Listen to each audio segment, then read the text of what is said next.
Voilà, alors bienvenue à notre formation, à notre réunion d'information concernant la formation de Yoga Doula et Yoga périnatal.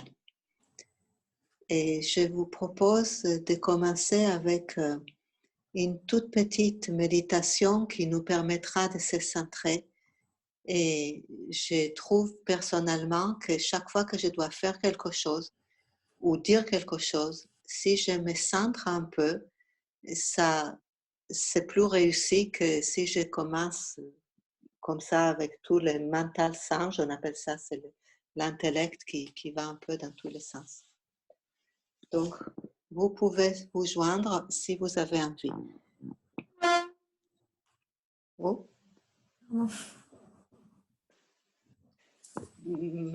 Marlène, c'est ça? Oui. Tu peux mettre ton micro sur mute. Oui, je vais faire ça. Voilà. On va ramener les paumes des mains ensemble, les pouces contre le sternum. C'est une posture qui permet de neutraliser et de unifier l'hémisphère gauche et l'hémisphère droite du cerveau et du coup apporter plus de neutralité, de nous sortir de la dualité. Expirez complètement. Inspirez. Expirez.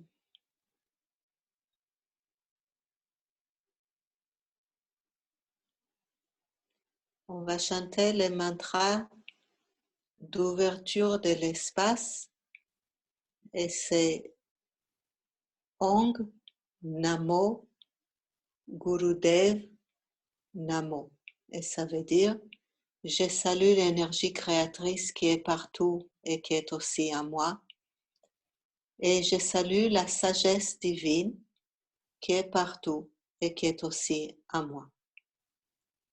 Si vous connaissez, vous pouvez chanter avec moi, sinon vous pouvez simplement l'écouter. Inspirez. Om Namo Gurudev Namo. Om Namo Gurudev Namo.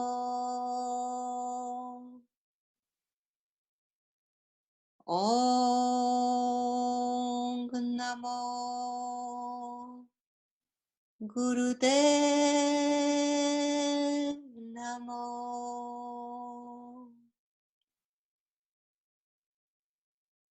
Expirez complètement.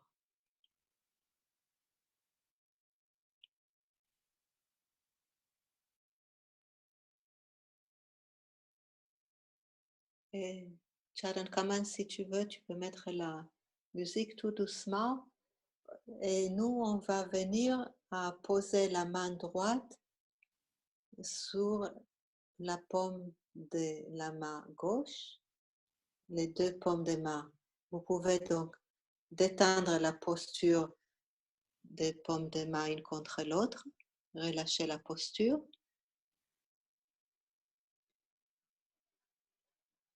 Et on va venir dans cette posture, main droite sur la main gauche, les coudes parallèles au sol. Et on va simplement respirer longuement et profondément par les narines. La colonne vertébrale reste droite.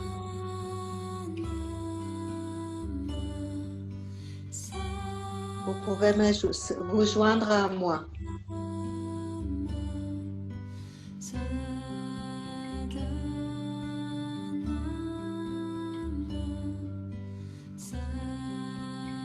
Est-ce que vous m'entendez? Faites-moi un petit signe, s'il vous plaît.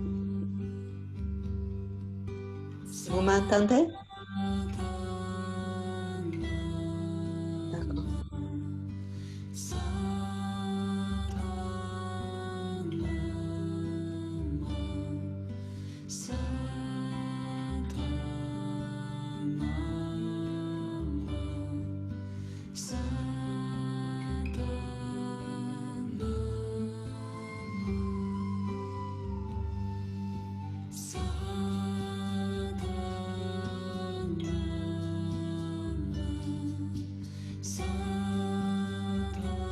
On va commencer à chanter sa, la, la, la.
Inspirez profondément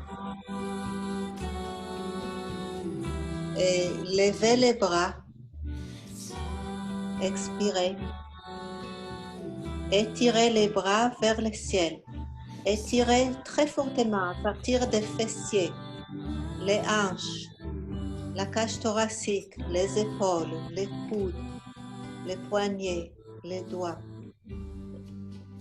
Respirez et étirez-vous. Et maintenant, commencez à ouvrir et fermer les doigts. Les bras restent étirés. Respirez. Respirez par les narines profondément. Et maintenant, secouez les bras.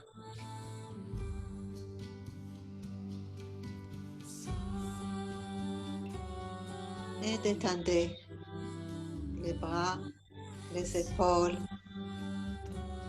Respirez et ressentez votre corps. Observez les sensations. Observez le souffle. Observez le mental.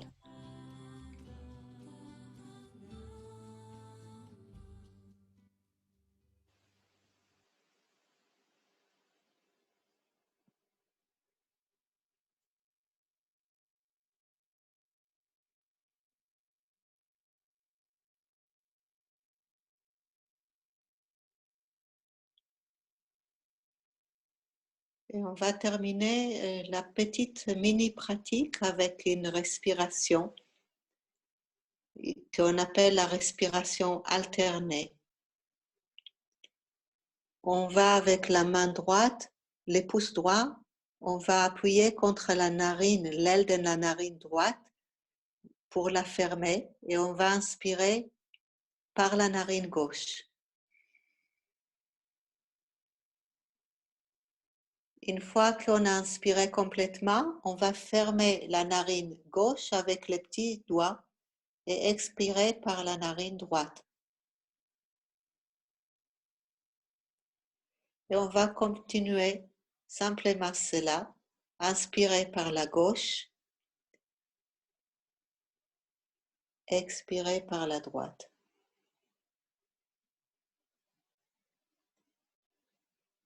Et votre respiration va petit à petit devenir plus lente et plus longue.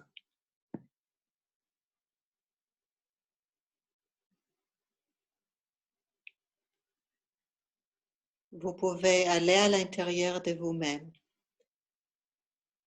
Fermez les yeux si cela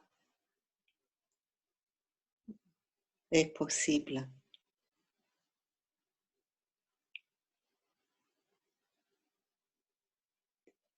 Vous pouvez même le faire avec en étant assis à côté de votre enfant, à le coucher, comme certaines mamans sont en train de le faire, c'est possible.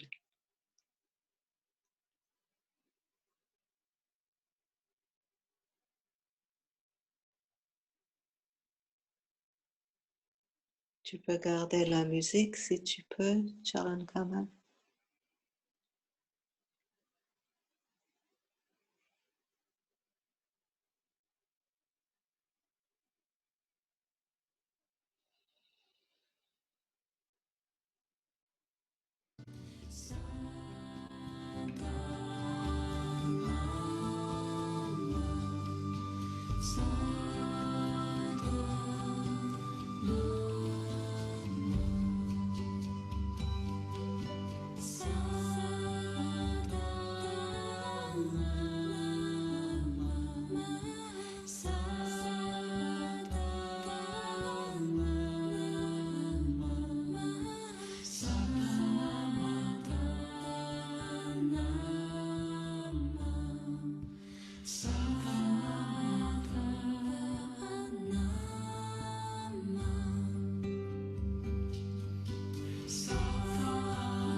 Inspirez profondément, vous pouvez relâcher la main.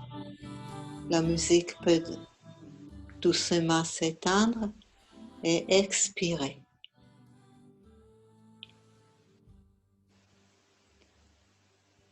Ressentez votre corps, les sensations.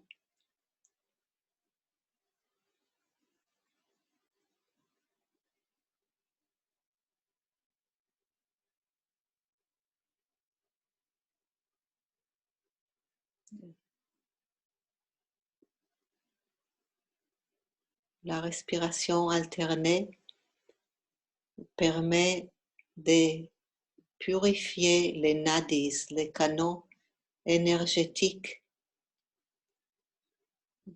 qui parcourent notre corps physique et énergétique et spirituel.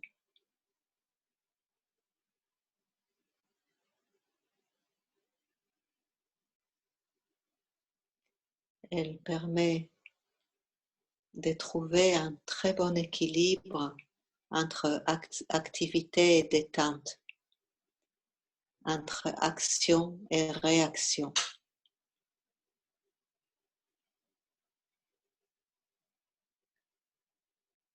Et vous pouvez le faire ne serait-ce que 3 minutes le matin et 3 minutes avant de s'endormir, assis dans le lit ou sur le tapis au sol ou sur une chaise, le dos droit.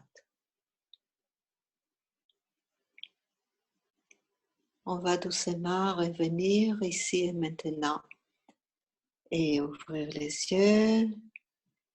Et je vais présenter en quelques phrases la formation. Normalement, vous l'avez déjà fait connaissance par notre dossier d'information que vous avez reçu. Et donc, je dirais certainement pas grand-chose de nouveau, mais c'est toujours bien de le redire et surtout de se rencontrer. Et après, vous pouvez poser des questions par voix haute ou par écrit et je répondrai. Notre formation s'inscrit dans un courant de mouvement international, je dirais humanitaire, planétaire, qui est la prise de conscience qu'il y a un changement de paradigme profond qui doit se faire concernant l'accouchement, la grossesse et le postnatal. Je leur ai dit ça il y a un an, vous l'aurez dit, oui, c'est de la rhétorique. Mais avec le Covid-19, avec cette crise que nous vivons, nous sentons tous qu'il y a quelque chose de l'ancien qui est en train de se dissoudre, alors que le renouveau n'est pas complètement encore clair.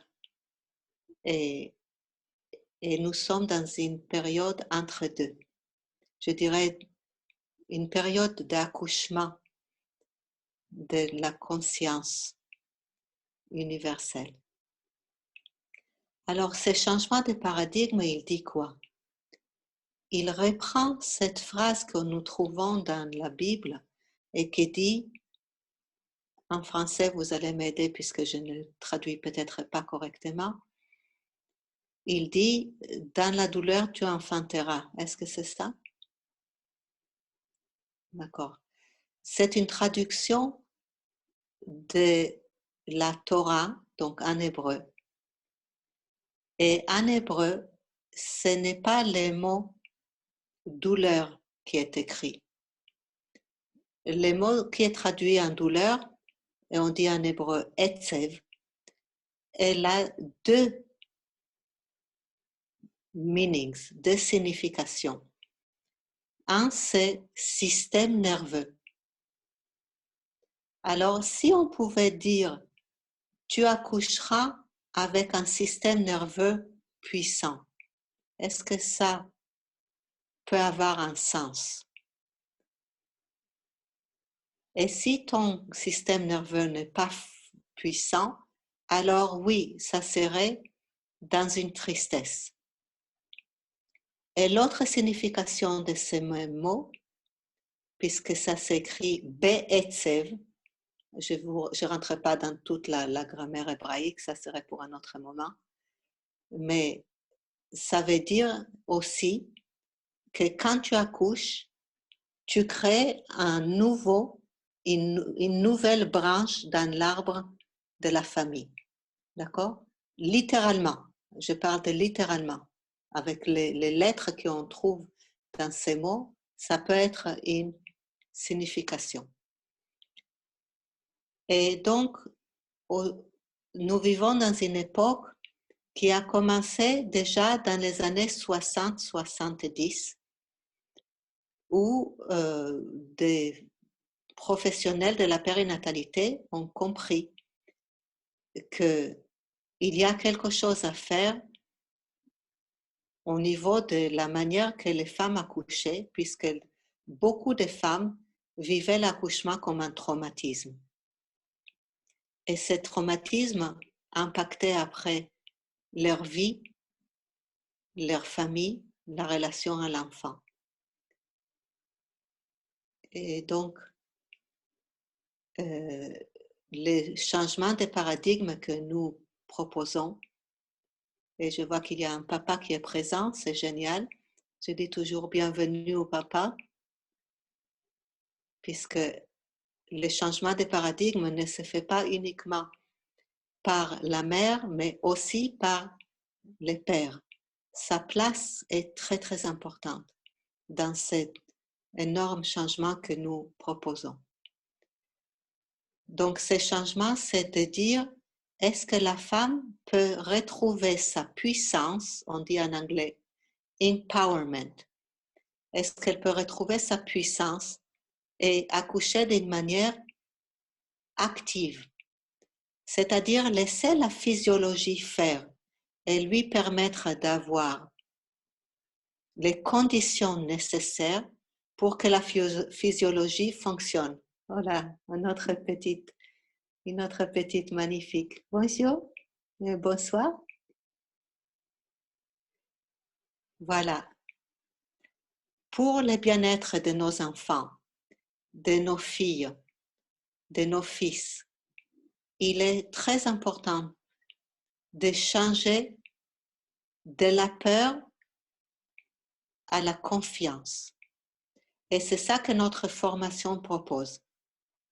Elle propose un accompagnement non médical et avec énorme respect pour le médical. Donc ça, je tiens à vous dire, ce n'est pas parce qu'on propose une formation non médicale qu'on pense que la profession de sage-femme, gynécologue, etc., n'a pas leur place. Ils ont absolument leur place. Et il y a des situations où on dit, Dieu merci qu'ils sont là, puisqu'on a vraiment besoin et que nous, en tant que doulas, on ne peut absolument rien. Donc, il n'y a pas de comparaison. Notre travail de doula et de yoga doula, c'est plus au niveau de l'accompagnement pratique, de rendre service pratique, mais aussi d'une présence qui soutient la mère dans cet énorme passage initiatique qui est l'accouchement et qui est d'ailleurs la seule vraie initiation qui reste dans les sociétés modernes. On va plus dans la forêt capturer les lions, ou on va plus passer 3 jours dans le désert comme autrefois. Mais on continue d'accoucher et ça c'est une énorme initiation et toutes les femmes qui sont ici présentes et les hommes aussi qui ont accouché savent que nous ne sommes pas pareils avant et après. N'est-ce pas?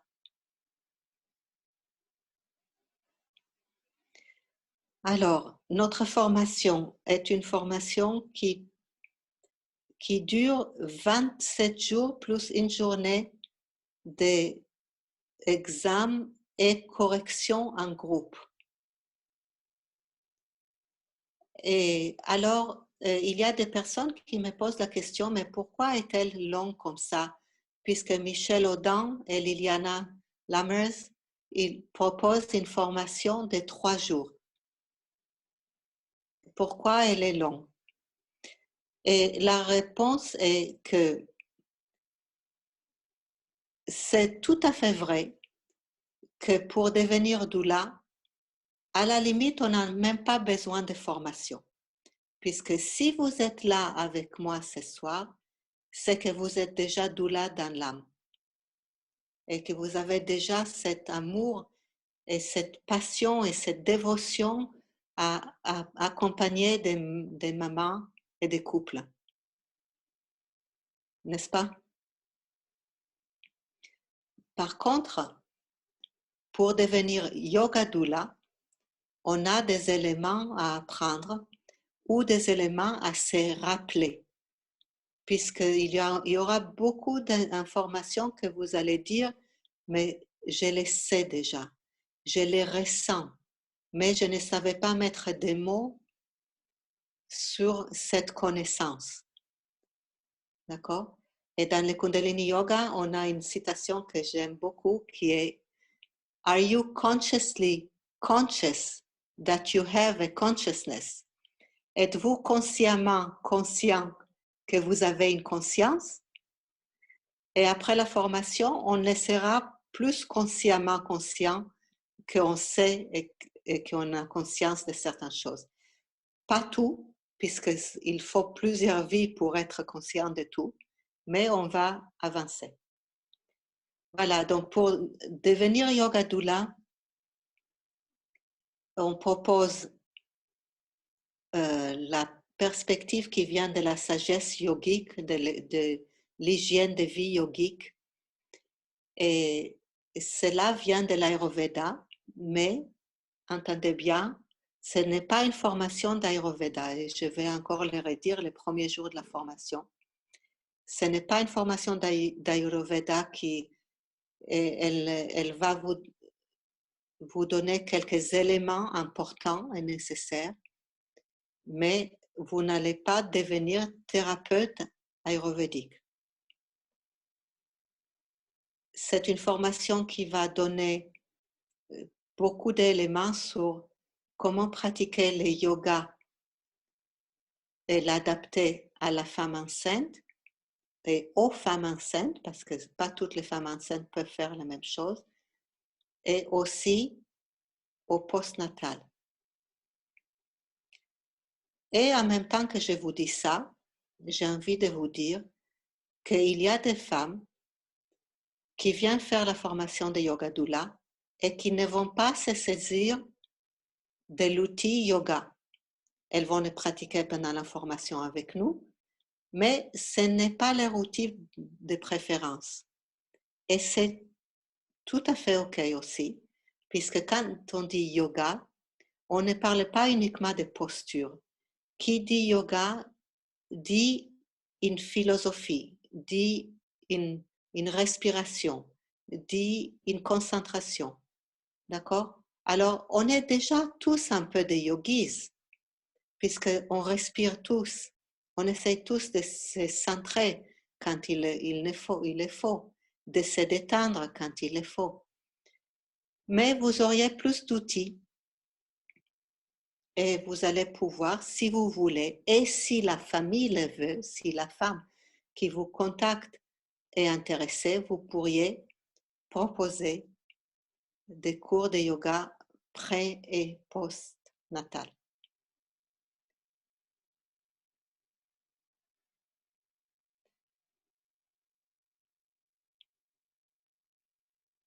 Et puis, notre formation n'exige pas des personnes d'avoir l'expérience d'accompagner un accouchement ou deux, comme dans d'autres écoles. Parce que quand vous allez venir faire la formation, peut-être que ça ne serait pas là où vous avez envie ou que vous ressentez prête ou prêt à accompagner les mères. Ou peut-être que, comme certains parmi vous, vous avez un enfant de bas âge et le rythme de vie d'un enfant de bas âge ne nous permet pas de dire ciao, je pars, il est 11 heures du soir, je reviens dans 10 heures, 12 heures ou 24 heures, le temps de l'accouchement. Donc, si vous pouvez, c'est très très bien d'accompagner une femme pendant l'accouchement et un couple, encore que aujourd'hui avec le coronavirus, on a très peu accès dans les maternités et les maisons de naissance. Et d'accouchement à domicile, il y a très très peu en France, mais ça existe. Voilà. Donc, vous pouvez devenir yoga doula de grossesse ou bien yoga doula d'accouchement et ou yoga doula postnatal pour accompagner la mère pendant les premières 6 semaines, ce que nous appelons les 40 jours. Et on ne va pas vous demander de faire un stage de 40 jours, puisqu'on sait que ce n'est pas tellement réaliste pour la majorité des femmes, mais on demande une quarantaine d'heures qui peuvent être fragmentées par des petits bouts avec de différentes femmes. Et ça, c'est plus facile à s'organiser, même quand on a un enfant de bas âge, de partir, par exemple, 2 ou 3 fois par semaine, 2 heures, ou une fois par semaine, un peu plus, etc. Voilà. Je vais ouvrir maintenant à des questions. Il y aurait beaucoup plus à dire, mais je vais laisser vous poser des questions.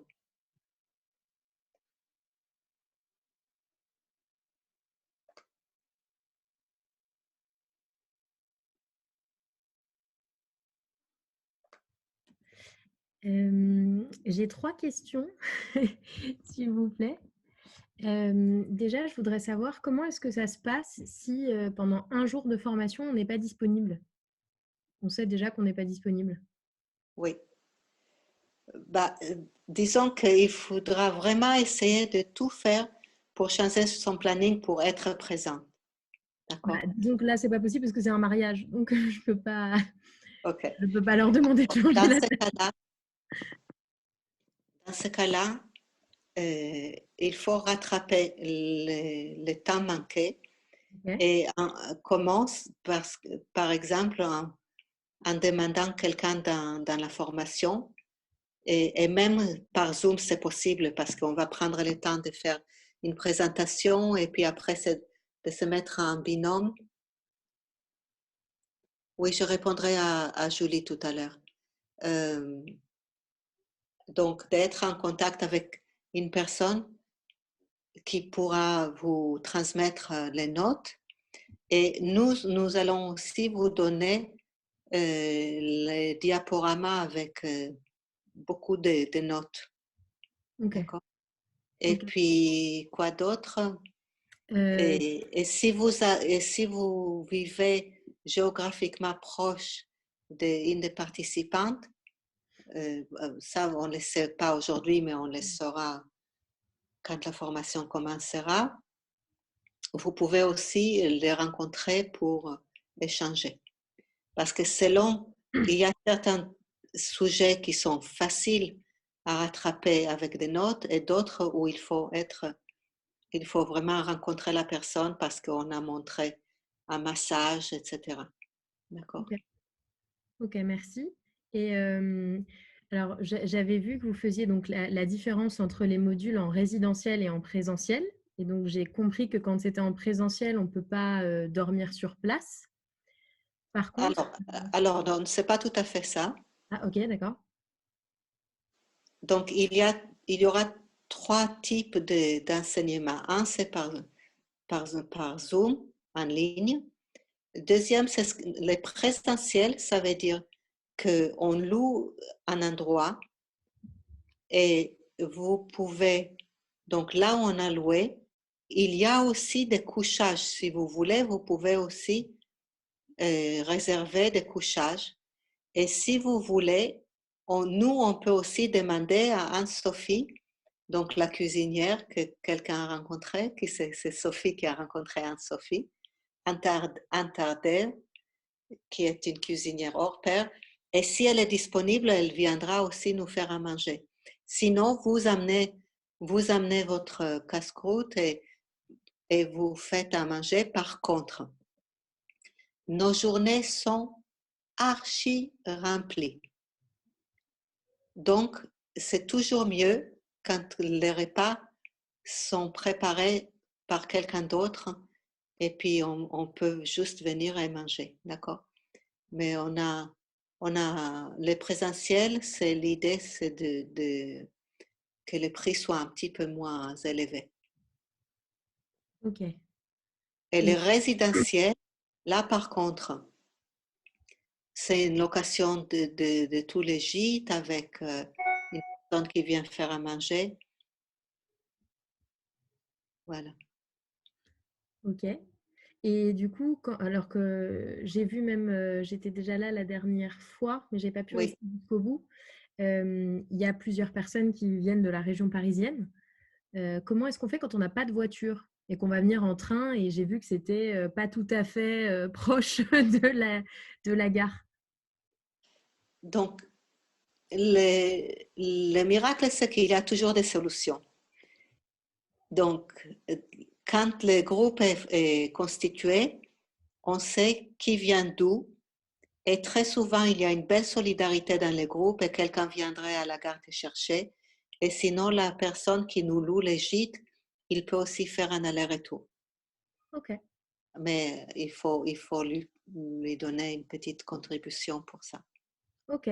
Très bien. Et ma dernière question, ça concerne les journées Yoga Doula, où vous mentionnez que ce serait bien qu'on soit présente. Et je voulais juste savoir où est-ce qu'elles ont lieu. D'accord, donc il y a plusieurs choses. Avec Charan Kamal, on a écrit journée et en fait, on vous demande d'être absolument présente à une journée, c'est le vendredi, le dernier vendredi du mois de novembre. OK. Et chaque année, on le fait dans un lieu différent. OK. D'accord? Donc, je ne sais pas exactement où ça va être fait. Cette année, on l'a fait en ligne, Ok. Très clair. puisqu'on n'a pas pu bouger. Et après cette journée de Yoga Doula, nous avons 2 jours ou une journée et demie d'une formation sur un thème spécifique. Donc, c'est un petit peu une formation en plus. Cette année, on a fait sur comment libérer les cicatrices en général, mais les cicatrices des césariennes. Donc, très, très intéressant. Et l'année prochaine, je crois que c'est toi, Solène, qui va être une des organisatrices. On va vous donner l'information un peu plus tard. Ok. Bah, merci beaucoup. Vous avez répondu à toutes mes questions. Voilà. Alors, par contre, j'explique, la journée de Yoga Doula, elle est gratuite pour vous si vous faites la formation, mais pas le week-end qui suit. Le week-end qui suit cette journée de Yoga Doula, il est payant. Et vous n'êtes pas obligé de le faire, mais si vous voulez, vous pouvez. Ok. Merci. Merci. Alors, qui avait une autre question? Le training est en présentiel ou en ligne? Bah, est-ce que la personne qui l'a demandé, est-ce qu'elle a reçu les dossiers d'information? Parce que dans les dossiers d'information, c'est marqué certains week-ends sont en ligne et certains sont en présentiel, c'est-à-dire c'est un week-end de 2 jours, et certains sont en résidentiel. Alors, Julie, il faudra écrire tout de suite un email ou dès que tu peux. Est-ce que Solène, tu peux lui écrire, s'il te plaît, soit mon adresse email, ou bien tu vas sur le site de Yoga Doula, www.yoga-doula.eu, et tu cliques et ça va engendrer un email automatisé. Tu cliques, tu mets ton email, ton nom, etc. et tu vas recevoir. D'accord? Tu peux lui écrire, Solène, les URL. OK. Alors, ce qui est écrit dans les dossiers d'information n'est pas toujours la réalité de ce qui se passe. Parce que, non, c'est pas ça. C'est toi qui as écrit ça, à ce domaine Atma?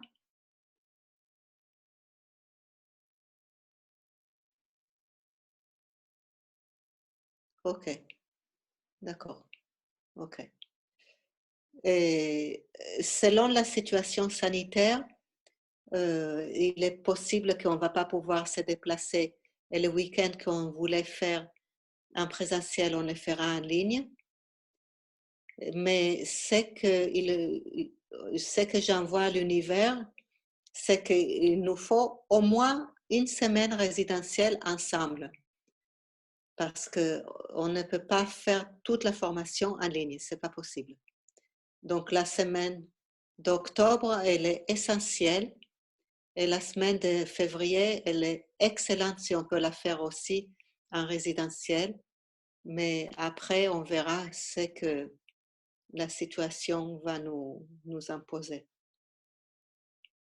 Ça répond?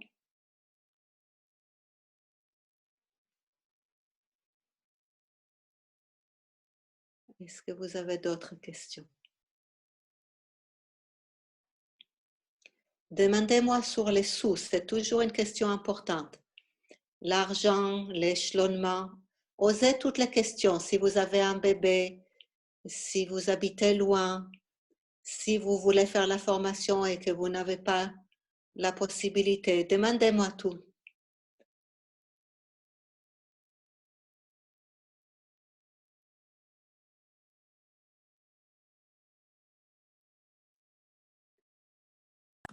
Moi, j'ai une question concernant l'accompagnement justement des femmes ou des couples durant la formation, qui était donc de suivre des couples, oui, enfin pendant la grossesse ou après l'accouchement surtout. Est-ce que des accompagnements en ligne, si on n'est pas en mesure de suivre des couples, des femmes Alors, voilà. Est-ce que c'est ça possible de concerne les aussi? accompagner en ligne, mais ce n'est pas suffisant. Et Oui, je non, suis bien sûr. sûre qu'entre les confinements, on aura quand même la possibilité vous auriez la possibilité d'accompagner les mamans et les couples. Donc, Mm. est-ce que vous avez reçu les dossiers d'information? Oui, moi je l'ai reçu. Maintenant, je suis un petit peu confuse parce que dans le mien, il y avait seulement une semaine en Italie pendant l'été qui était la Ah, semaine alors de... vous avez reçu la formation qui est en anglais. Et Ah, c'est ah, pas c'est du ça. tout ça. Il Ouais, faut demander la formation en français. ouais, j'ai reçu les deux en fait. J'ai reçu, ouais, j'ai reçu les deux et là, ouais, ça doit être ça. Alors, Ok. pour répondre, on vous demande les éléments de certification. Mm. Mhm. C'est, entre autres, de, accompagner entre 3 et 5 familles ou femmes pendant la grossesse et ou après l'accouchement. D'accord? Alors, il y a une question là. Comment se composent les journées en ligne et sur quel créneau horaire? Cette réponse, elle est aussi dans les dossiers. Toutes les personnes qui n'ont pas les dossiers, s'il vous plaît, écrivez ou cliquez sur les liens que vous avez là, que Jonathan a mis dans le domaine Atma, et vous allez recevoir les dossiers. Les journées se composent quand on est en ligne. On commence à 9 heures. On a des yoga à midi. On a une pause dans la matinée, on a une pause. Après, on a du yoga jusqu'à 13h30, de midi à 13h30 à peu près. Après, on a une pause pour les repas et on reprend à 15h30 si ma mémoire est bonne. Et il ne faut pas me tenir rigueur. Parfois, on est un petit peu décalé au niveau du temps. Et ensuite, on reprend tout l'après-midi avec une pause et on termine vers 18h30. Et après, celles qui ont besoin de partir peuvent partir et celles qui ont encore des questions peuvent rester pour que je réponde aux questions. Et normalement, il y aura aussi les dimanches matins pour celles qui peuvent une pratique de yoga matinale qui va commencer à 6 heures et c'est optionnel. Et c'est recommandé de faire la sadhana, on appelle ça, la sadhana, ça veut dire discipline. Et ça, c'est une sadhana matinale, une pratique de yoga avec méditation qu'on fait de 6 heures à 8 heures. Après, il y a le temps de petit déjeuner et on reprend à 9 heures. Mais si vous avez un bébé qui se réveille beaucoup la nuit, bah, peut-être que vous avez besoin de dormir un petit peu pour suivre toute la journée après, d'accord? Alors, Marine, mon fils vient de se réveiller, je dois aller. D'accord. Au revoir Marine, au plaisir de te voir. Julie, mis à part la formation Yoga Doula, est-il possible d'apprendre à vos côtés via Zoom le Kundalini Yoga? Enseignez-vous sur Paris ou via Zoom le yoga ou Vedanta? Alors, Julie, je n'enseigne pas le Vedanta. J'aurais bien aimé, mais je n'ai pas eu la chance dans cette vie à l'étudier. Et je suis enseignante aussi de yoga Kundalini, qui n'est pas uniquement pour la maternité. Et je propose une formation d'enseignant de Kundalini Yoga. Écris-moi s'il te plaît sur, si tu es intéressé, à info@yoga-doula.eu et je t'enverrai les dossiers de Kundalini Yoga. Sinon, je ne donne pas de cours hebdomadaires, je ne donne plus de cours hebdomadaires. Et par contre, il y a beaucoup de merveilleux enseignants de yoga Kundalini, comme Solène par exemple, comme Charan Kamal, comme Amrit à Paris. Et beaucoup. Vous pouvez aller sur les sites. Solène, tu peux écrire s'il te plaît Fédération française de Kundalini Yoga et vous trouverez des enseignements. Et comme ça, vous allez essayer un cours et vous allez dire est-ce que cet enseignant me fait vibrer, d'accord? Parce qu'il y a l'enseignement, mais il y a aussi comment il est servi, d'accord? Il y a un plat et il est plus joli servi dans un beau plat. Et vous choisissez quel enseignant vous convient et vous continuez à prendre des cours avec eux. Et vous pouvez changer, vous pouvez prendre des cours avec différents enseignants.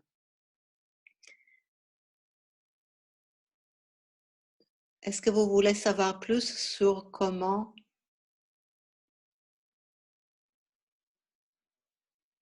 vous-même, donc, n'enseignez plus le Kundalini Yoga? Je n'enseigne plus le Kundalini Yoga sur dans des cours hebdomadaires. Je l'enseigne que dans les formations.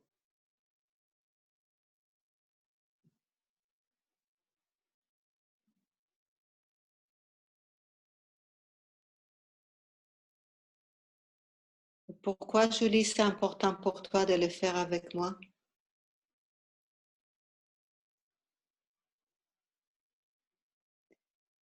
Bon. Alors, est-ce que vous avez d'autres questions?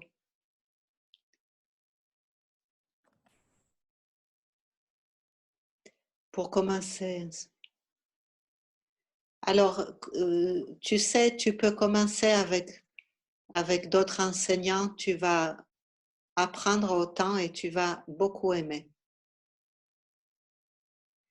Et merci Julie de cette question parce que ça me fait penser, c'est écrit dans les dossiers, que si vous n'avez jamais pratiqué le yoga Kundalini, on vous demande de prendre au moins 3 cours par Zoom ou en présence, c'est bien aussi en présence, c'est encore mieux, parce que on voudrait que vous soyez initié à minima pour ne pas être surpris et après si vous inscrivez à la formation et vous dites ah non c'est pas ma tasse de thé et que vous voulez qu'on vous rembourse, c'est déjà arrivé, donc c'est pour ça maintenant je vous dis vous inscrivez à une formation de yoga doula, faites s'il vous plaît quelques cours de Kundalini Yoga pour savoir si ça vous convient ou pas.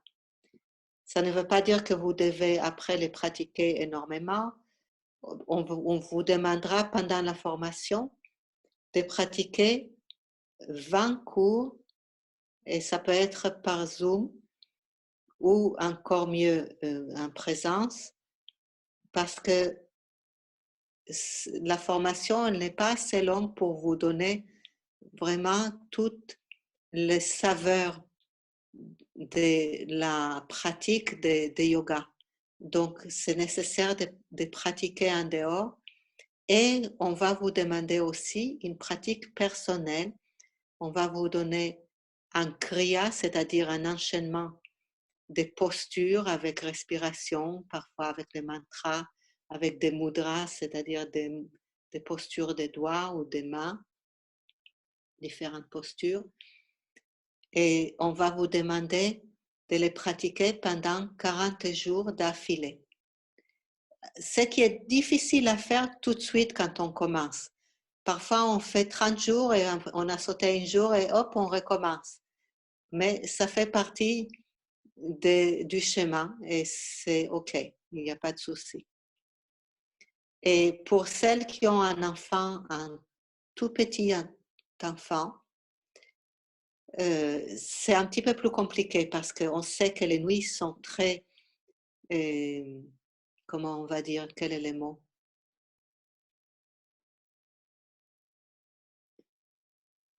Mets ton microphone. Haché, on va dire. D'accord, les nuits sont hachées, les nuits sont bénies de petits sourires et de gazouillements, mais après, ce n'est pas toujours évident de pratiquer. On ne vous demande pas de faire la pratique forcément à 6h ou à 5h du matin, mais les mamans qui ont des enfants de bas âge, elles peuvent prendre le temps qu'il faut pour accomplir ce qu'il y a à accomplir, d'accord? Parce que je considère que le yoga le plus élevé, c'est le mama yoga. Cette dévotion qu'on met quand on a un enfant, la discipline qu'on se donne, les dévotions qu'on donne, c'est déjà un yoga à part entière. Donc voilà, on est très très souple par rapport à tout le reste. OK? Il y a des mamans qui me disent, est-ce que je peux venir quand même à la semaine résidentielle? Je n'ai pas eu le temps de pratiquer le yoga ou la méditation.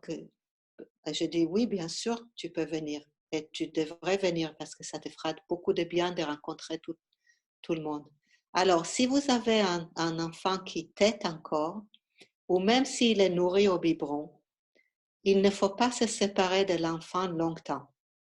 Donc, vous venez avec votre bébé, mais puisque nos journées sont très, très remplies, il faut venir avec un babysitter, le mari, une maman, une sœur, une amie, pour vous aider avec un bébé. Et c'est sûr que ça augmente un peu le budget, je suis très consciente de ça. Alors, il y a des familles qui vont prendre un Airbnb et l'accompagnateur ou l'accompagnatrice qui vont faire à manger pour eux, donc ils n'ont pas à prendre la pension complète, et d'autres qui prennent la pension complète quand même. Et certains gîtes qu'on a, il y a 2 cuisines, donc l'accompagnateur, il peut faire à manger pour lui. Et parfois, il y a des familles entières qui viennent là. La dernière fois, on avait une famille de plusieurs enfants qui étaient là. Et c'est le papa qui s'est occupé à leur faire à manger. D'accord? Donc, nos formations sont dans un cadre de famille. Parce que nous savons qu'une femme qui est aussi maman, elle a forcément la famille qui est là avec elle. Et on ne peut pas séparer comme ça, on va au bureau et puis on laisse la famille de côté. On essaye de créer une unité, quelque chose d'harmonieux pour la maman et pour la femme qui vient faire la formation.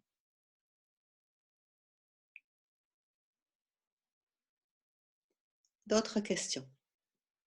Il y a eu peut-être.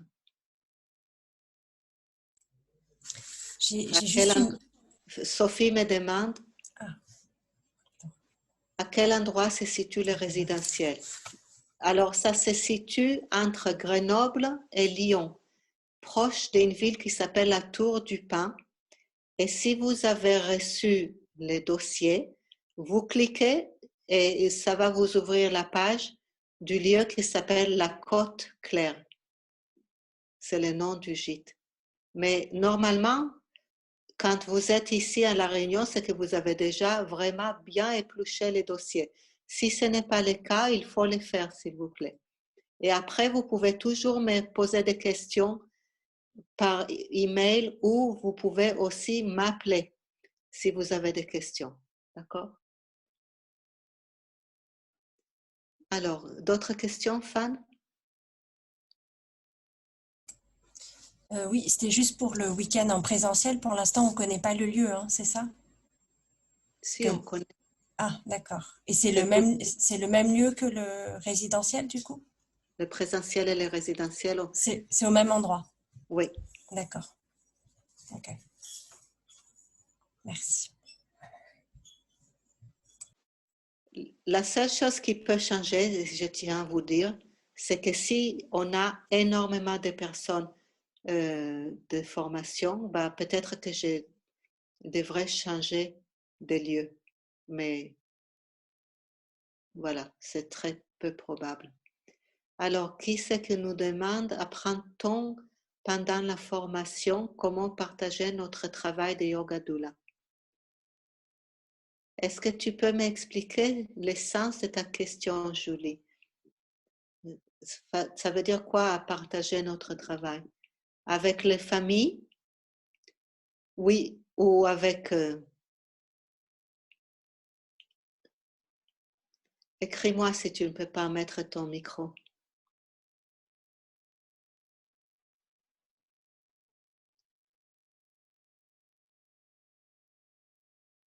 Alors, je vais répondre à la question suivante. En France, le métier de yoga doula n'est toujours pas reconnu. Dans beaucoup de pays européens, le métier de doula n'est pas reconnu officiellement par l'État, mais il commence à être très bien connu par les familles et même par les maternités, puisque j'ai une yoga doula qui m'a demandé l'autre jour, qui m'a raconté l'autre jour qu'à la maternité, ils l'ont demandé de montrer son diplôme. Donc, ça veut dire que ça commence à être connu, mais ce n'est pas encore reconnu officiellement. On y travaille. Je pense qu'on a encore pour quelques années. Vous savez que, par exemple, le métier d'assistante sociale était un métier qui n'a pas été reconnu pendant longtemps. Je vais en parler pendant la formation au tout début. Et puis, petit à petit, puisqu'il a été apprécié par les familles,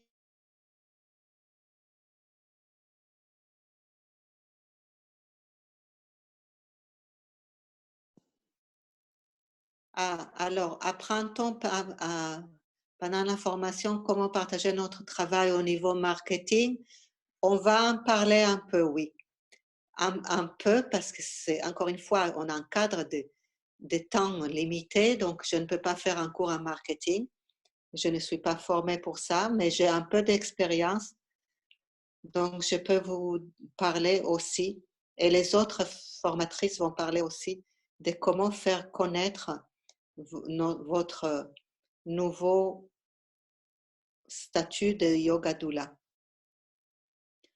Par contre, j'ai besoin de vous parler de quelque chose d'essentiel et je vais y revenir pendant la formation. N'imaginez pas qu'en terminant la formation, vous allez pouvoir tout de suite avoir un volume de travail qui vous permettrait de gagner votre vie mensuellement. Donc, ne quittez pas votre boulot qui vous permet de payer les factures en fin de mois. D'accord? Continuez à travailler là où vous travaillez et petit à petit, vous allez construire votre travail de yoga doula. Aujourd'hui, on a plusieurs qui en vivent, mais ça demande parfois quelques années. Vous m'entendez toujours? Parce que mon écran est figé.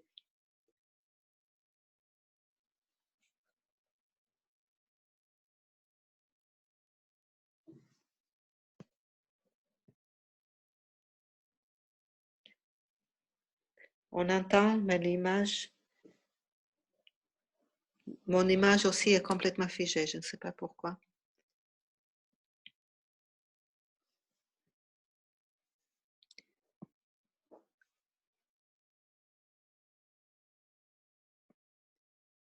Bon, Là, vous me voyez avec le téléphone. Est-ce que vous avez d'autres questions? Solène, est-ce que tu pourras, s'il te plaît, me les lire à voix haute parce que sur mon téléphone, c'est un petit peu plus tricky d'aller chercher les... ou quelqu'un. J'ai une question. Oui. Du coup, quelle est la différence entre la formation en anglais et celle en français? Alors, la niveau- formation en anglais, on n'a pas rajouté les 6 jours qu'on vient de rajouter cette année en France. Sinon, c'est la même formation, mais en France, on a rajouté plus des heures pour l'allaitement maternel. On a rajouté plus des heures pour le postnatal, yoga postnatal, le yoga postnatal, pas le soutien postnatal. Et on a rajouté plus d'heures pour tout ce qui est ce que nous appelons relation d'aide, c'est-à-dire la capacité de la doula d'être à l'écoute et de comment accompagner. Alors, on n'est pas psychologue, on est clair, on n'est pas sage-femme, on n'est pas thérapeute, à moins que vous l'êtes par d'autres formations. Moi, je suis psychothérapeute et je suis conseillère conjugale et familiale et j'ai étudié la thérapie familiale systémique, la PNL, le Rebirth. D'accord? Donc, si vous avez un bagage comme ça, c'est bien, mais si vous ne l'avez pas, c'est important de savoir comment accompagner au niveau émotionnel. Voilà, donc ça, c'est la différence. Et donc, tout ce qui a été rajouté là, c'était pour quel du côté français ou du côté anglophone? Français. Francophone, ok. Français, francophone. Ouais, c'est ça. Ok. Le- Et donc, du côté anglophone, il y a moins de... Il y a quand même Oui. beaucoup moins de résidentiels, c'est ça? Alors, là, il y a une différence sur la manière qu'on a réparti la formation, puisque avec le coronavirus, avant, si tu veux, je faisais chaque année une formation en Espagne, en Autriche et dans d'autres pays, chaque année. Parfois plusieurs formations en anglais. Et avec le coronavirus, on est obligé de passer quasi la totalité de la formation en ligne et on a mis une semaine résidentielle en Italie, dans un lieu absolument magnifique. D'accord? Mais ça, c'est pour la formation en anglais. Parce que tu considères la faire en anglais? J'avais reçu les informations en anglais d'abord, avant que je sache qu'il existait aussi une formation en français. Mais c'est vrai que vu que je vis en Belgique, voilà, il suffit qu'il y ait des restrictions, qu'on puisse, comme maintenant, on ne peut pas sortir du pays jusqu'en mars. On n'a pas l'autorisation de sortir de la Belgique. Enfin, voilà, j'ai peur d'être un peu contrainte au cas où il y aurait plus de restrictions. Ce que je te propose, c'est que tu t'inscris à la formation en français, que tu fasses ce que tu peux en ligne, parce que c'est vrai que tu ne viendras pas pour un week-end de la Belgique. Et puis ensuite, et selon la situation, si tu peux venir en France pour les résidentiels, tant mieux. Et sinon, tu viendras pour la semaine en Italie, en juillet. D'accord? Ok. Ouais, ok. C'est chouette. Est-ce que c'est possible de suivre, Oui, en ligne si vous rassemblez en week-end résidentiel? Est-ce que c'est possible de suivre la formation en ligne du coup ou pas? de week-end présentiel en anglais. Non, en français. Tu peux suivre tout ce que tu veux en français. Et si ça t'arrange, tu peux aussi de temps en temps faire un petit saut pour l'anglais. D'accord. D'accord? Ouais. Une fois que tu t'inscris à une formation, c'est plutôt du français à l'anglais, tu peux passer quand tu veux. Ok. Tu peux même refaire un week-end si tu veux. Si tu l'as manqué, tu les refais. Ok? Ok, chouette. Merci. Il y a une autre question. Est-il possible d'avoir une aide financière? Alors, pour l'instant, nous ne sommes pas référencés dans les Datadoc. Et on n'a pas de numéro, autrement on appelait ça numéro d'agrément de formation continue. Maintenant, ça s'appelle autrement. On est en train d'y travailler, mais c'est très, très long et très lourd. Donc, pour l'instant, ce n'est pas possible. Et par contre, ce qui est possible, c'est d'échelonner. Par exemple,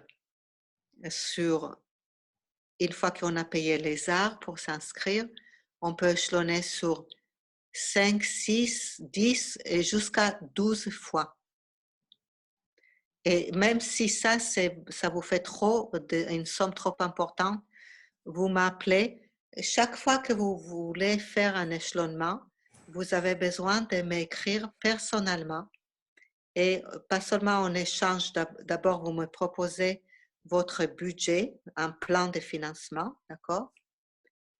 Et ensuite, on discute par téléphone et on est d'accord sur notre arrangement d'échelonnement.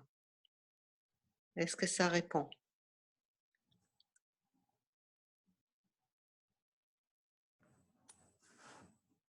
OK.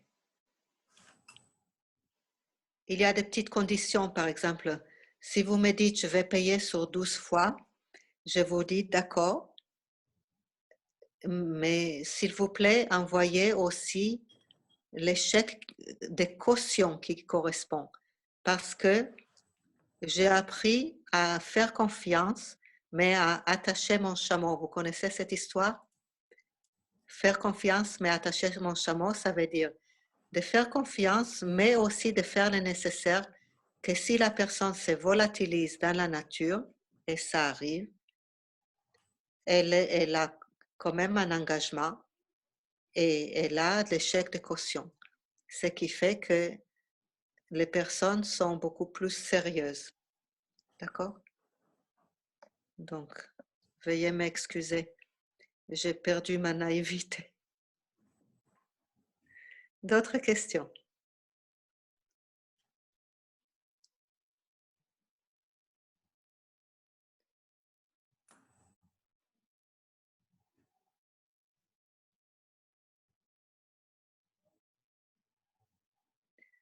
Est-ce qu'il y a encore des questions?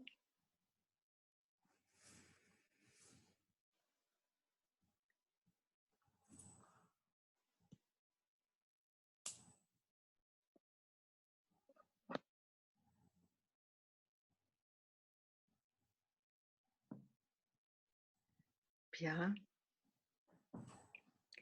Je crois que j'ai dit l'essentiel. Est-ce que Solène, tu penses à d'autres éléments ou les atmas à côté des Béziers? Est-ce que vous avez quelque chose à rajouter? Oui, j'ai quelque chose à dire en attendant que vous pensez. Dans notre formation, on a beaucoup réfléchi et on a décidé qu'on accepte toutes les personnes qui font la demande de participation. Mais cela ne veut pas dire qu'automatiquement, puisque la personne est acceptée, elle aura son diplôme.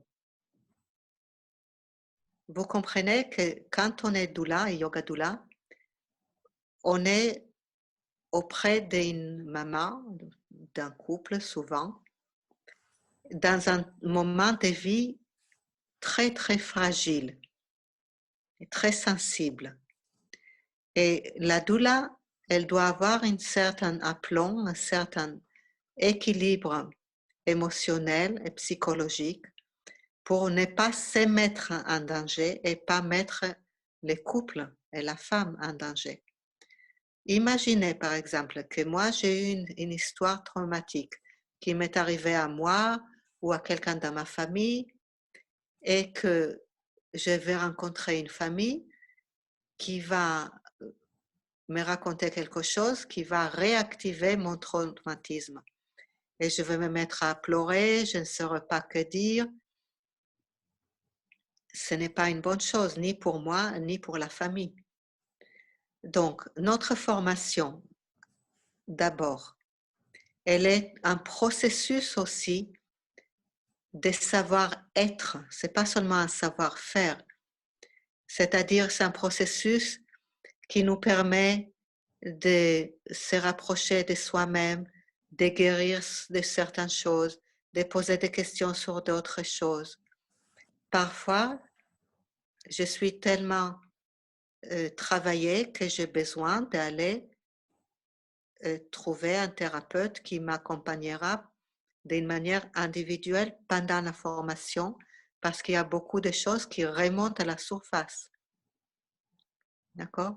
Ça, c'est très important pour moi de vous dire ça parce qu'il est très rare, mais il arrive que la personne, et je la sens trop fragile psychologiquement et émotionnellement, et je lui dis, continue ton travail, tu peux revenir à faire une partie de la formation si tu veux, pour qu'on puisse voir à quel moment tu seras prête à recevoir ton diplôme. D'accord? Donc, ce n'est pas quelque chose qui se fait derrière les dos, c'est quelque chose qui se fait toujours dans la communication bienveillante et dans l'amour. D'accord? Mais c'est important pour vous de le savoir, ça. Donc, la formation, elle propose pas seulement une information, mais elle propose tout un cheminement de transformation. Et parfois aussi des déformations. Il faut déconstruire avant de pouvoir reconstruire parfois.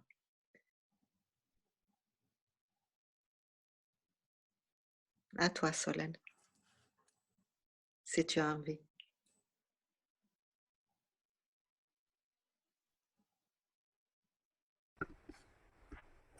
J'ai pas spécialement de questions qui me viennent en tête. Je pense qu'on a vu l'aspect logistique, le contenu, et puis enfin, la suite après la formation, etc. Le métier de doula en lui-même. Donc,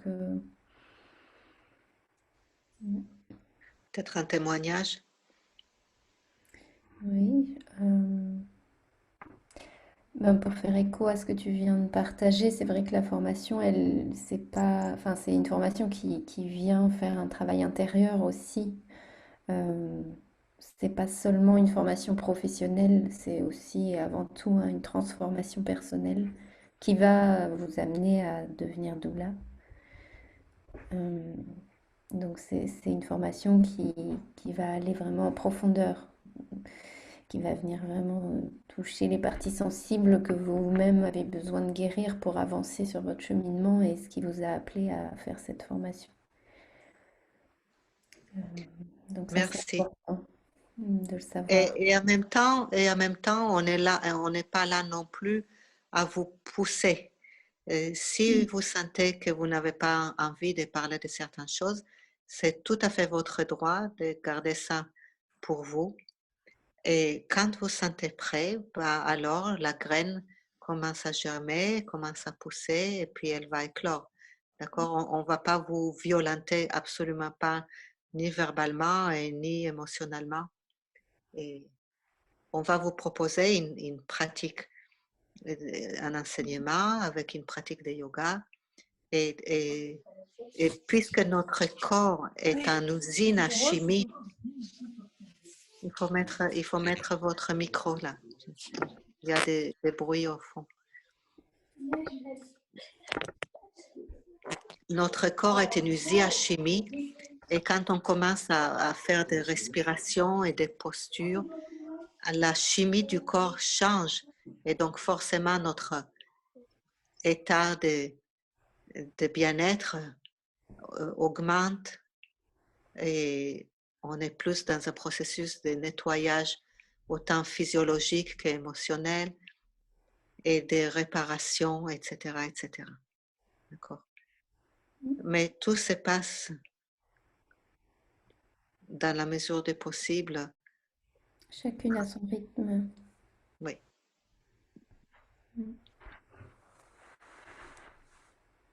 C'est ça. Et la force aussi, c'est justement ce témoignage de chacune avec son histoire, etc., qui va venir aussi alimenter les graines de chacune. Et c'est ce qui va aussi par la suite vous aider à devenir vraiment doula et vous accompagner dans l'accompagnement même des mamans parce qu'il y a ce lien qui se crée entre toutes les personnes qui font la formation qui est vraiment un soutien et une aide quotidienne pour toutes les questions qui sont encore en émergence avec chaque accompagnement. Donc il y a vraiment un réseau de doulas enfin, on est très proches les unes des autres pour se soutenir dans chaque questionnement, pour continuer à accompagner au mieux les mamans et les familles. Merci, c'est important. Voilà, après la formation, et même pendant la formation, vous pouvez déjà faire partie d'un groupe, pour l'instant il est sur WhatsApp, qui s'appelle Yoga Doula Sangat.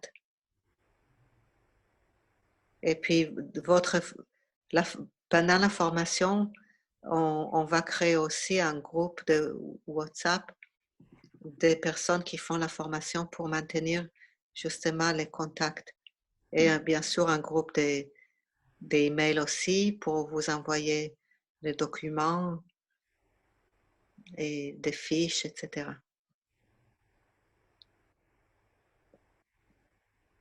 Et on est en train de mettre en place un système de marrainage aussi qui va permettre aux jeunes doulas d'être en lien avec d'autres doulas avec plus d'expérience pour justement, lors des premiers accompagnements, de pouvoir discuter avec quelqu'un et partager son expérience. Donc ça, c'est vraiment important aussi. Quand tu dis nous, est-ce que tu peux présenter Réseau Naissance? L'association Réseau Naissance qui a été créée par Guru Jagat et puis d'autres yoga doulas qui a en fait vocation de rassembler toutes les personnes de la périnatalité consciente, donc bien sûr des yoga doulas, mais aussi d'autres professionnels comme des sages-femmes, des médecins, des personnes, enfin des thérapeutes, voilà, autour de la périnatalité. Et donc ça sera un pont direct en fait dans la suite de votre formation pour justement continuer ce lien avec toutes les personnes qui ont suivi la formation et petit à petit aussi connaître tout le réseau des personnes dans cette même démarche.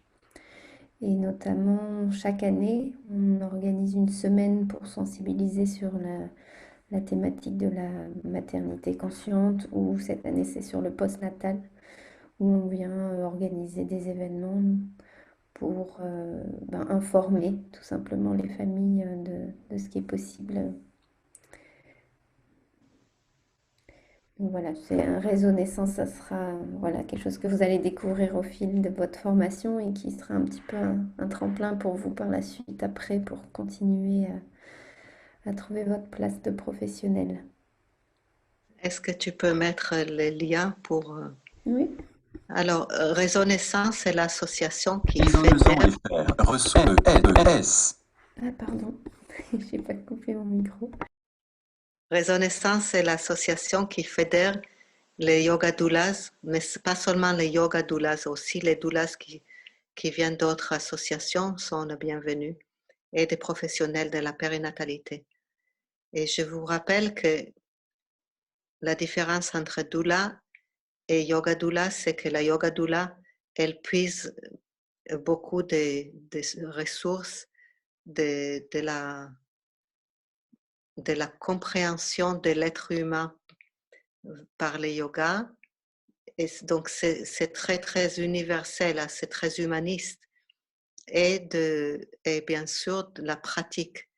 La pratique, la cuisine aussi, les massages, les différents types de massages, etc. Et en même temps, ce n'est pas une formation où vous allez énormément approfondir les massages. Encore une fois, parce que le cadre du temps ne le permet pas. Et c'est une formation qui vous donnera beaucoup d'outils, mais quand vous allez terminer, vous allez dire « Oh là là, j'ai encore beaucoup à apprendre ». Et souvent, les personnes qui viennent faire la formation, elles ont déjà, par exemple, un petit peu de la médecine chinoise ou le qigong ou conseillère en lactation ou enseignante de yoga ou kiné. Voilà. Donc, toutes vos connaissances d'avant vont vous servir et puis vous allez pouvoir aussi continuer à vous former. Et je rappelle que la doula travaille toujours en réseau avec la famille et avec les professionnels de la santé. On ne travaille jamais seul. On est là comme une maille dans le filet que la femme, la mère a besoin de créer autour d'elle avant la conception et jusqu'à la fin de la première année de vie de l'enfant.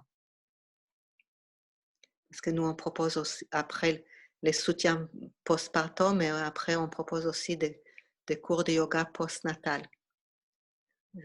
Enfin, c'est une des possibilités que vous allez pouvoir offrir.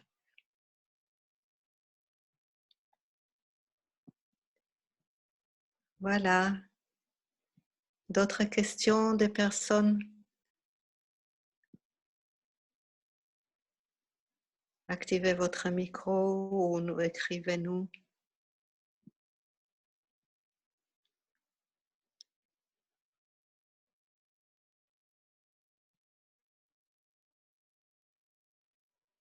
D'accord. Ben, bonne nuit, Julie. Et J'ai juste une question. Est-ce que donc par rapport à tous les critères d'évaluation qu'il y a dans la formation pour pouvoir être certifié, est-ce qu'ils doivent forcément être tous terminés avant la fin de la formation, obligatoirement? non. Et c'est souvent pas le cas. C'est très rare qu'on termine. Il faut être très, très motivé. Par exemple, une femme qui est enceinte, je lui dis, vas-y, essaie de terminer parce que après, pendant 1 an ou 2, tu vas pas avoir beaucoup de temps. Vous avez au moins 1 année et parfois même plus. Mais je ne veux pas non plus dire que vous avez toute la vie pour les faire parce qu'après, on ne les fait pas. D'accord? Mais vous avez la possibilité de prendre 1 année, oui. Et surtout en ces moments où c'est un petit peu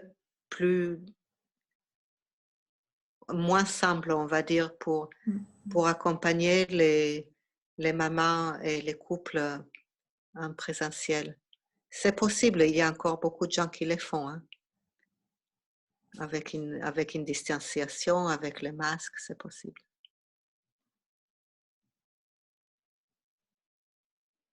Ok, merci. Merci.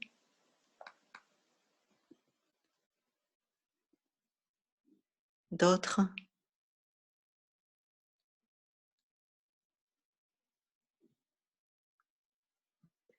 D'autres questions? Ou est-ce que c'est le moment de se dire à bientôt?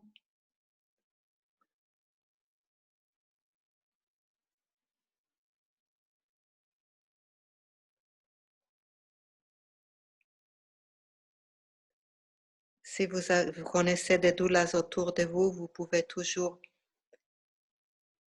parler avec elles de ces métiers. Et sur les sites de Résonaissance, vous avez aussi un annuaire avec des doulas, des yoga doulas que vous pouvez aussi contacter si vous avez envie de leur poser la question d'une manière un peu plus individuelle sur leur expérience.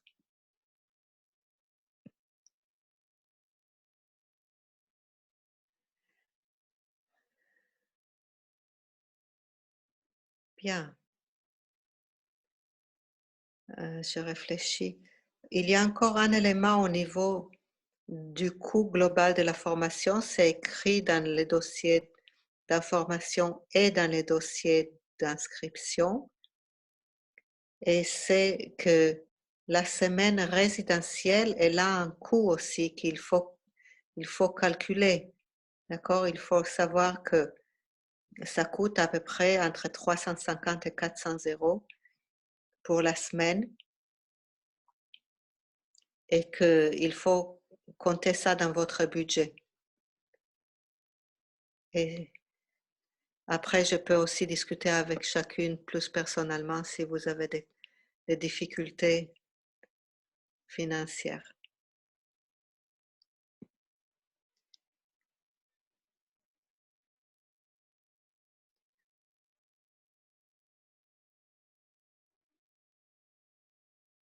Des questions?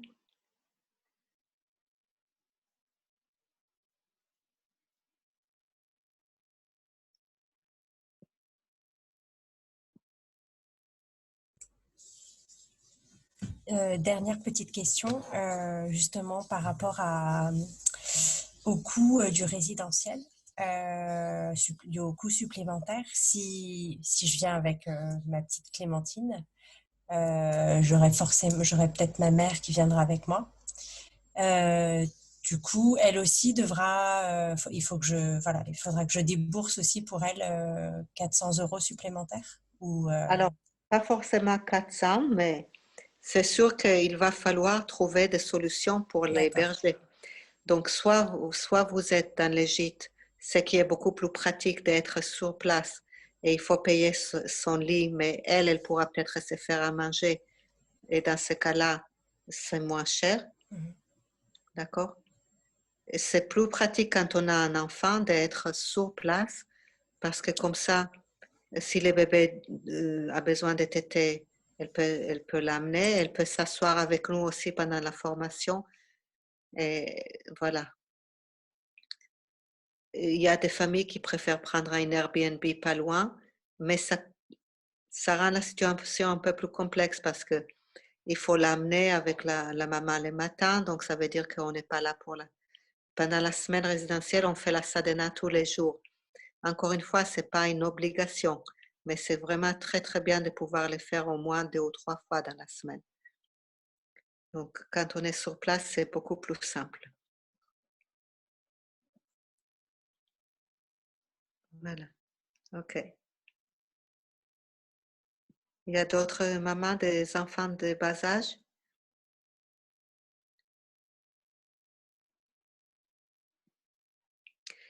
Et souvent, on me demande, je n'ai pas d'enfant, est-ce que je peux devenir yoga doula? Qu'est-ce que vous pensez? De brancher, activer votre micro.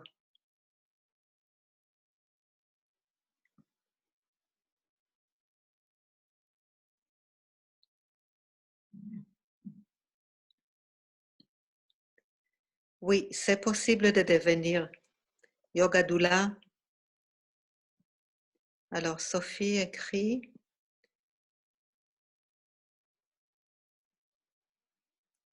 oui, c'est tout à fait possible de devenir yoga doula, même si on n'a pas nous-mêmes l'expérience d'avoir des enfants. Parce que, par exemple, il y a des sages-femmes qui sont excellentes et qui n'ont jamais enfanté biologiquement. L'Ayurveda, elle dit, chaque femme est une mère, même si elle n'a pas physiologiquement enfanté. Et si on se pose cette question, alors on va se poser la question, est-ce qu'un homme peut devenir gynécologue? Il n'a jamais eu ni vagin ni sein. Eh ben oui, il est gynécologue et il va même accoucher une femme, alors que jamais il aura cette expérience dans son corps. D'accord? Donc, c'est pour ça qu'il devrait être très, très humble et très à l'écoute de la maman aussi. Voilà. Donc, toute femme et même homme peut devenir doula et yoga doula. Et aujourd'hui, c'est même un atout fantastique. Un homme qui devient yoga doula, il peut vraiment bien accompagner les autres papas puisqu'il connaît aussi cette expérience de son côté, l'expérience du couple et l'expérience de la paternité.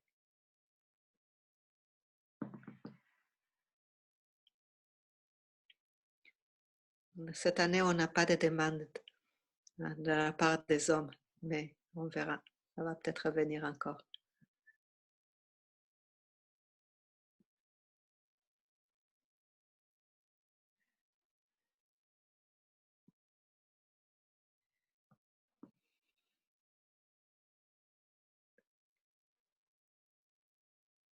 Est-ce que je vois qu'il y a Angèle qui est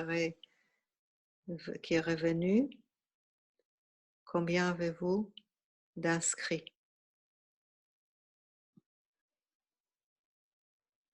Alors, pour l'instant, on a 3 inscrits et on a 30 et même plus qui sont intéressés. Donc, on va voir. Et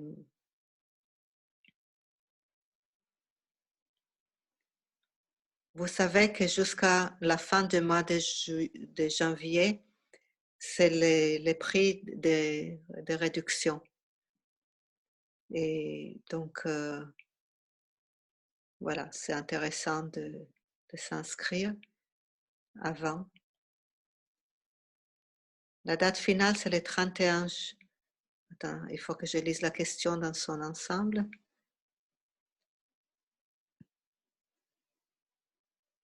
La date finale de l'inscription, c'est les jours avant la formation.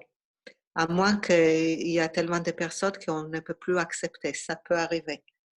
C'est arrivé l'année dernière, 2020. Mais la date de early bird, de réduction, c'est le 31 janvier.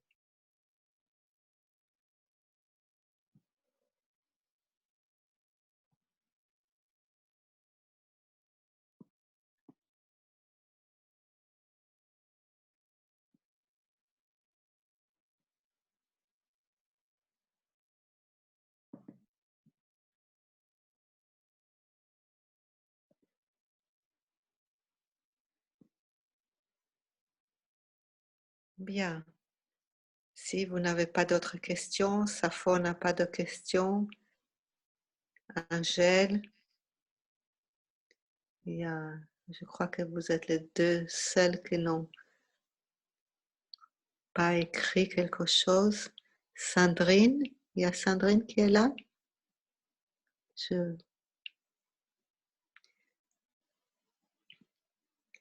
J'espère que j'ai répondu à tous vos questions et voilà, sachez que je ne suis pas la seule enseignante. Il y a une enseignante qui s'appelle Erika Amrit Rivolier, qui est aussi la présidente de l'association Réseau Naissance, qui a créé l'association Réseau Naissance. Moi, j'étais l'inspiration, mais je ne l'ai pas créée. Et il y a une autre formatrice qui s'appelle Siri, qui habite aux Pays-Bas et qui est doula là-bas. Et donc, elle a beaucoup d'expérience, puisque là-bas, il y a beaucoup d'accouchements à domicile et, ou à la maternité, où les doulas sont reconnues, elles peuvent y être, mais pas dans ces temps de coronavirus. Et elle est aussi formatrice voilà, avec nous dans l'école. Et pour la partie de l'accouchement, on invite une sage-femme ou une sage-femme homme.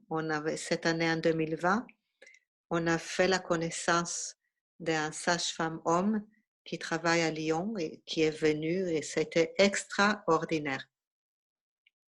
Vraiment quelqu'un de très sensible, de très intéressant, avec une approche très ouverte et respectueuse de la mère et du bébé et du papa, évidemment, ou du compagnon.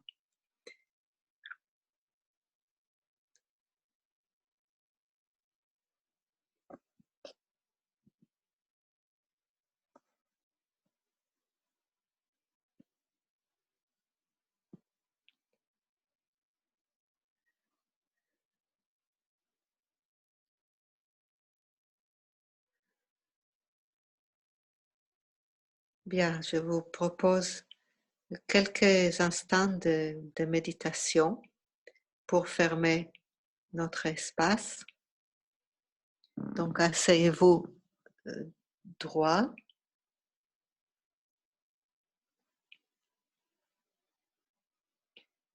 Allez à l'intérieur de vous-même et respirez profondément.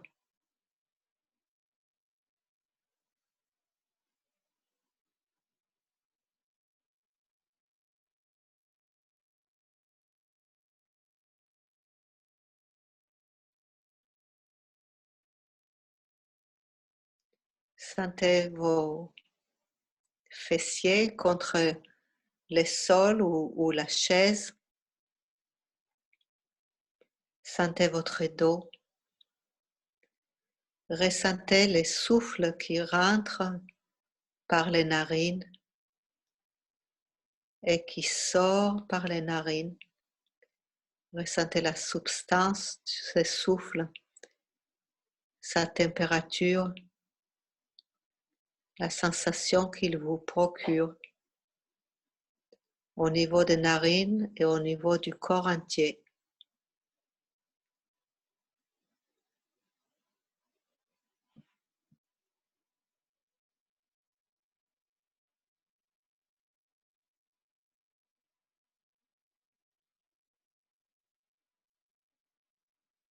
Et dans cette respiration profonde, je vous invite à vous poser intérieurement les questions suivantes. Qui suis-je?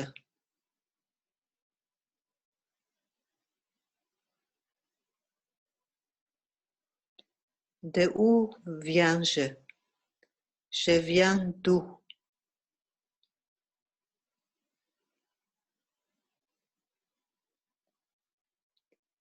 Vers quoi j'y vais?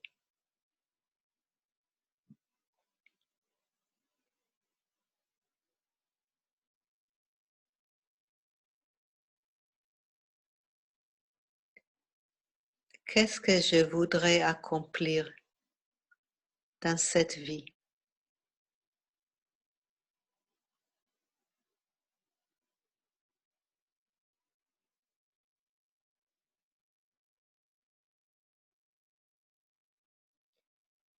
Quel est mon talent ou mes talents?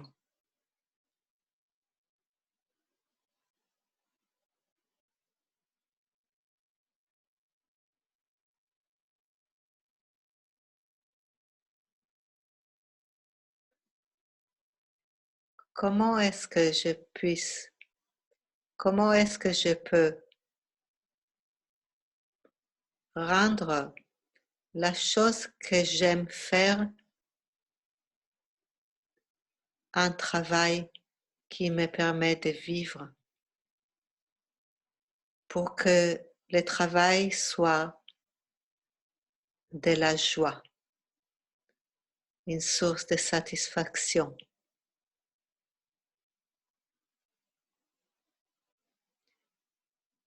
Certainement, cela va prendre un peu de temps,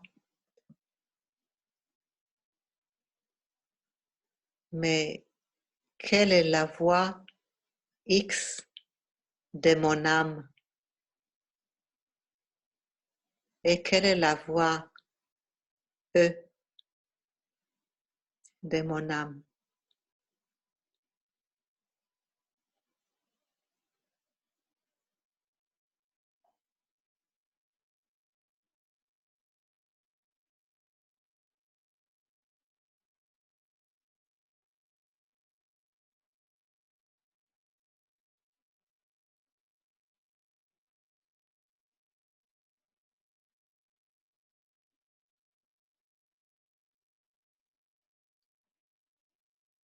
Ces questions, vous pouvez vous les poser tous les jours dans un temps de méditation silencieuse.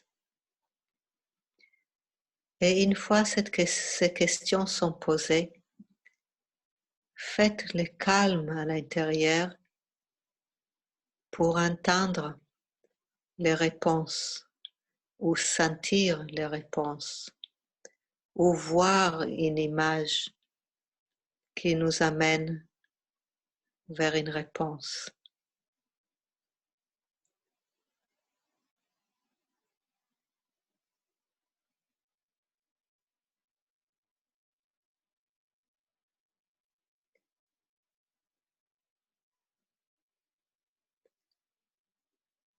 Respirez profondément et envoyez l'image de ce que vous voudriez faire sur un grand écran que vous imaginez devant vous. Et faites attention, s'il vous plaît, de ne pas tomber dans les pièges de limitation, de peur, d'une logique totalement illogique qui dit « je n'arriverai pas, ce n'est pas possible, c'est trop difficile ». Consciemment, repérez, observez et repérez ces mines cachées dans notre langage interne et qui font exploser nos rêves, alors que la vie elle-même cherche à s'expandre, à grandir, à s'élargir à travers nous, notre corps et nos actions, nos idées et nos inspirations. Mais parce que nous avons peur ou nous croyons que cela n'est pas possible, on se limite et on se castre nous-mêmes.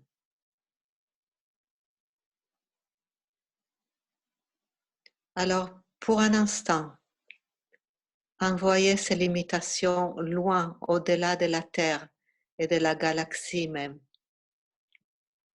Et respirez et projetez sur un écran l'image de ce que vous voudriez vivre, ce que vous voudriez faire et ce que vous voudriez offrir aux êtres humains.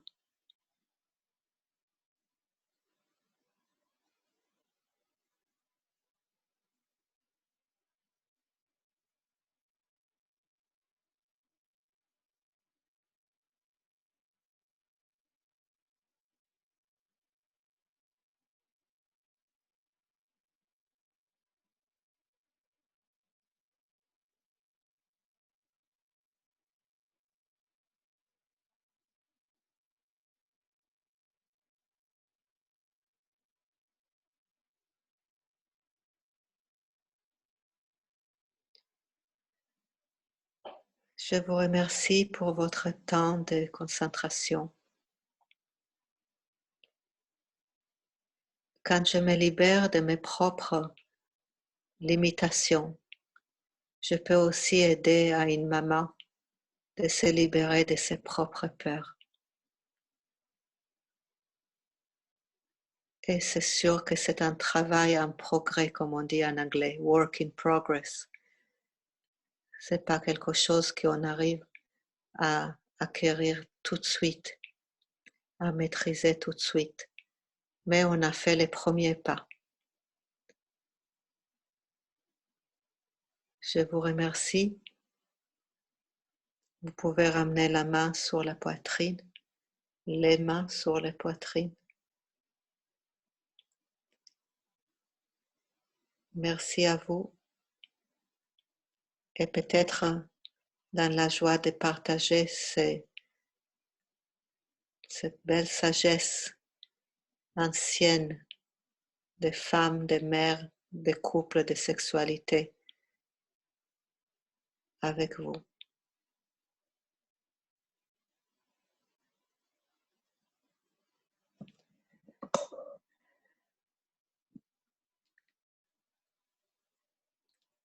Satnam.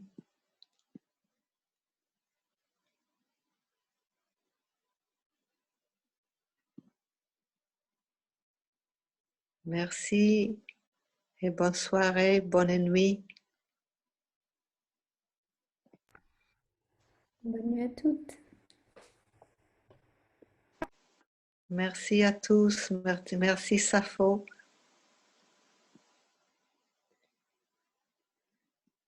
Merci Angèle, Solène, les Atmas,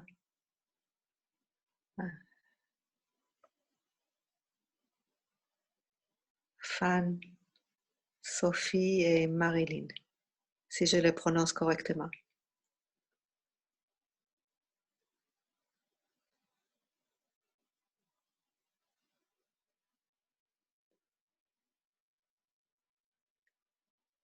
Bonne nuit.